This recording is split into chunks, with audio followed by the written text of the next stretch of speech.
ये कैसे चलेगा यार? मुझे यहाँ बंद करके मेरी अदाकारी कैसे देखोगे? डायलॉग बाजी, फाइट शाइट, डांस वांस। मैं जानता हूँ आपने और भी गलतियाँ की है। अब ये सोना यहाँ रख के क्या फायदा? अगर हम अपने मनपुरम में जमा करें तो खुद का व्यापार चालू कर सकते हैं, बच्चों को विलायत बेच के पढ़ा सकते हैं और भी बहुत कुछ कर सकते हैं। अधिक मूल्य, कम ब्याज, सब मिनटों में। खुश हो?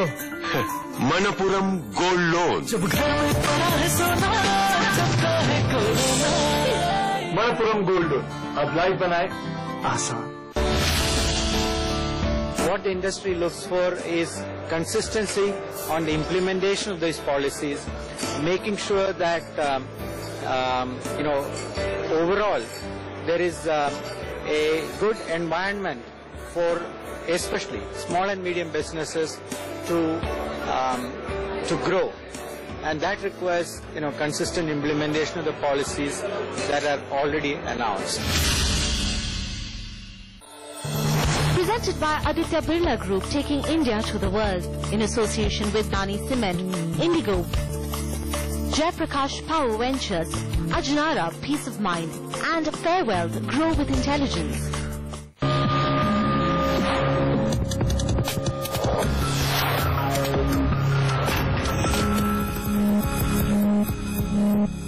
Welcome back. टैक्स का ये खास शो ब्लैक एंड व्हाइट है द सिटी ब्यूटीफुल चंडीगढ़ में, और यहाँ हम जान रहे हैं वेतनभोगी कर्मचारी और रिटायर्ड बुजुर्गों से कि वो क्या चाहते हैं इस बजट में। क्या हो ऐसा जो उनके चेहरों पर मुस्कान लेकर आ जाए। इसी सिलसिले पर हम यहाँ पर मौजूद हैं चंडीगढ़ में और बात करते हैं इन्हीं लोगों से। सबसे पहले डॉक्टर जगदीश जग्गी हमारे बीच में है। सीनियर सिटीजन के लिए कुछ स्पेशल छूट भी चाहते हैं, कुछ स्पेशल कदम उठते हुए देखना चाहते हैं। इनसे ही सुनते हैं इनका सवाल। पूछिए सर। मैं doctor Jagdish Jaggi, homeopathic, age 61, state award winner Punjab, Chandigarh and Delhi, and brisk park winner, senior citizen Chandigarh. मैं पिछले जब से मैंने होश संभाली है तब से मैं गवर्नमेंट के साथ ईमानदारी पर चल रहा हूं, लेकिन हर साल गवर्नमेंट जो बजट पेश करती है उसमें सीनियर सिटीजन के लिए बहुत ध्यान नहीं रखा जाता। मैं वित्त मंत्री जी से रिक्वेस्ट करूंगा कि वो सीनियर सिटीजन की नीचे लेवल पर उनको सोचें, उनकी समस्याएं को देखें, उनका मेडिकल का खर्च देखें, उनके इंकरेजमेंट देखें, उनको क्या क्या प्रॉब्लम आती है, उन समस्याओं को बीच में रख करके जो उनके लिए सोचें, वो अभी तक वित्त मंत्री जी ने नहीं सोचा। मैं वित्त मंत्री से बेनती करता हूं कि कभी 1 लाख बाईपास सर्जरी करानी पड़ जाए, मेडिकल लेना पड़ जाए, तो वो सारा खर्च, उनका सारी सेविंग वहीं पर लग जाती है। वो आपको टैक्स कहां से दे? सीनियर सिटीजन के लिए गवर्नमेंट को चाहिए, वित्त मंत्री को चाहिए कि उनके लिए खास रियायतें दें। समझ गए, आपकी बात समझ गए। समस्या आपकी है, बीमारी पे लाखों रुपए खर्च हो जाते हैं। क्या करे ऐसे में सीनियर सिटीजन? हाँ, पिछले दिने मुझे कई सीनियर सिटीजन मिले जो सोच रहे हैं कनाडा चलो भाई, वहाँ पर तो पूरी बीमारी का इलाज फ्री है। हमारे भारत में सरकार खर्च नहीं कर सकती, सीनियर सिटीजन के लिए तो कम से कम एक काम तो करे, टैक्स में छूट दे बड़ी बीमारी के लिए, पर्टिकुलरली सीनियर सिटीजन को। आपने बात कही 4 लाख रुपए की। पिछले दिनों एक मिलने वाले मिले, उनकी पत्नी बीमार, 34 लाख रुपए का बिल आया। कितनी परेशानी से भुगतान किया, सारी जमा पूंजी समाप्त हो गई और टैक्स में छूट बिल्कुल नहीं मिली। सरकार को मुझे आशा है कुछ न कुछ इसमें करना चाहिए। जाहिर तौर पर बुजुर्गों को बीमारी पे खर्च किए गए पैसे पर टैक्स की रियायत चाहिए और मांग भी कहीं न कहीं वाजिब है। अब बढ़ते हैं कुछ और सवालों की तरफ। एमआर शर्मा हमारे बीच में है। शर्मा जी, बताइए क्या आप पूछना चाहते हैं और क्या डिमांड रखना चाहते हैं? मैं समझता हूँ लखोटिया जी के अभी बजट आने वाला है हमारा, तो बजट से पहले हमें जो भी रिमाइंडर देना है गवर्नमेंट को। हमने देखा है कि ब्लैक मनी जो है वो ग्रो हो रहा है और पैरेलल इकोनॉमी आज की डेट में क्रिएटेड है और जितनी प्रॉपर्टी से जनरेशन बहुत ज्यादा है उसमें, और उसके लिए गवर्नमेंट को चाहिए कि जैसे पहले भी गवर्नमेंट का एक्सपीरियंस रहा कि जब भी हम बीडीआई स्कीम लेके आए हैं तो गवर्नमेंट को बहुत सारे पैसे मिले हैं और जो पैसे लोगों ने डिक्लेयर करे हैं उससे भी आगे गवर्नमेंट को बहुत टैक्स मिला है। तो मेरी सलाह ये है कि गवर्नमेंट को चाहिए कि ऐसी स्कीम एक बार फिर ले आएं और जो कि बड़ी फेयर होनी चाहिए। आप क्या कर रहे हो शर्मा जी, क्या कर रहे हो आप?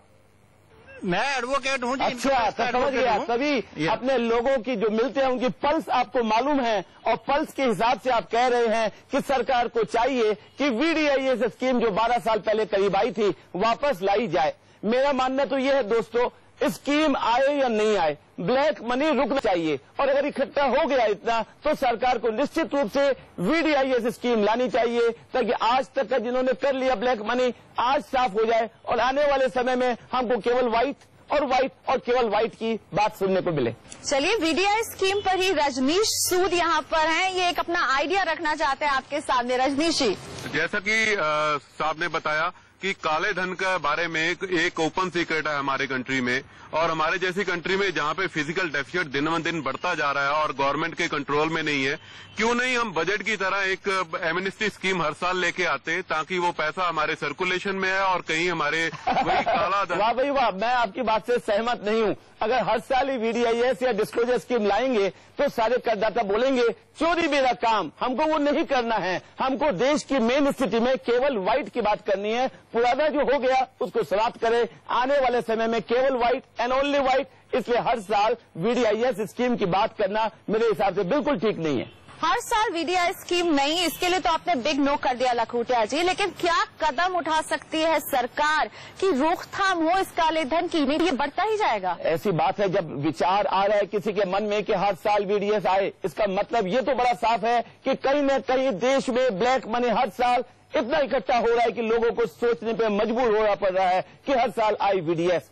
मेरे ख्याल से होलिस्टिकली सारी टैक्स रिफॉर्म्स इस प्रकार के आने चाहिए।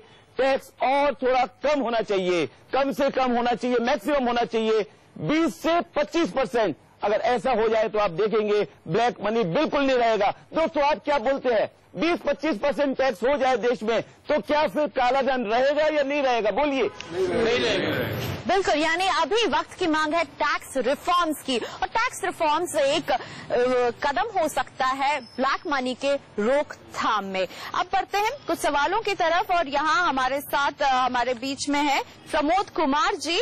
और प्रमोद कुमार जी, पूछिए क्या जानना चाहते हैं, क्या डिमांड है आपकी बजट में? लखोटिया जी, मैं जानना चाहता था कि डीटीसी में नए टैक्स स्लैब्स क्या हो सकते हैं? नए स्लैब्स, हमारी तो इच्छा है सरकार कोई बदलाव नहीं करे, ओरिजिनल डीटीसी जो आया वही रख दे। कहने का मतलब 10 लाख तक मिलेगा हमको, 10 लाख तक की और 20 लाख तक की और हाईएस्ट स्लैब रेट, सब में आके कुल मिलाकर इस प्रकार के प्रावधान आए कि 30% टैक्स जो लगे वो केवल 25 लाख रुपए के बाद में लगे। अगर इस प्रकार के प्रावधान जो कि ओरिजिनल डीटीसी में थे अगर वो ही आ जाएं तो मेरे ख्याल से टैक्स की चोरी कम होगी। पर हाँ, अगर मैक्सिमम रेट 25% आ जाए तो मेरा वादा है और दावा है कि इतना पैसा बरसेगा सरकार की झोली में जितना कल्पना भी नहीं किया सरकार ने। तो चलिए, इसी के साथ वक्त हो गया है एक छोटे से ब्रेक का, लेकिन चंडीगढ़ वालों के साथ ये सवाल जवाब का सिलसिला जारी रहने वाला है। हम ब्रेक के बाद भी जानेंगे क्या चाहते हैं चंडीगढ़ के वेतनभोगी कर्मचारी और रिटायर्ड बुजुर्ग इस बजट से।